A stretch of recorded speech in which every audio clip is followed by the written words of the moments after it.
Olanlarda heç başa düşmədiyim şeylər var. Mən heç başa düşməmişəm ki, onlar niyə belə hərəkətlər edirlər. Yəni nə deyim, məsələn, şəhərdə qızla gedir, ya metroda məsələn eskalatorda qalxırlar. Baxırsan ki, qızın əlindən elə tutub ki, belə tam göstərə bilmirəm də belə keçirir əlin qızın əlindən. Yəni qızın qan dövranını əngəlləyir.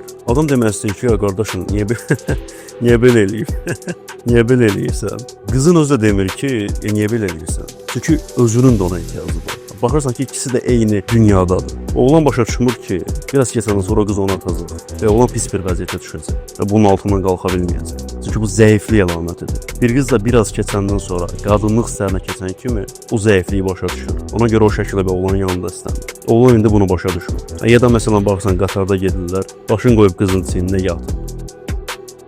Sən kişisən, qız başını sənin çiynivə qoymalıdır. Bu gözəllikdir. Sən onu eləyə bilərsən, amma bu private bir yerdə ola bilər. Yəni ki, biz olarsınız, ola bilər, dincəlir də adam. Amma hamının olduğu bir yerdə o şəkildə bir duruş oğlana yaraşmır, bir kişiyə yaraşmır. Bütün bunlar hamısı zəiflik əlamətidir. Bəziləri deyə bilər ki, yox istəyirsən, sevirsən və s. Yox, sevmək başqa şeydir, möhtac olmaq başqa şeydir. Sevəndə də duruşla sevmək olur, kişi kimi sevmək olur. Elə əsl sevgi olur, bu birisiləri yox.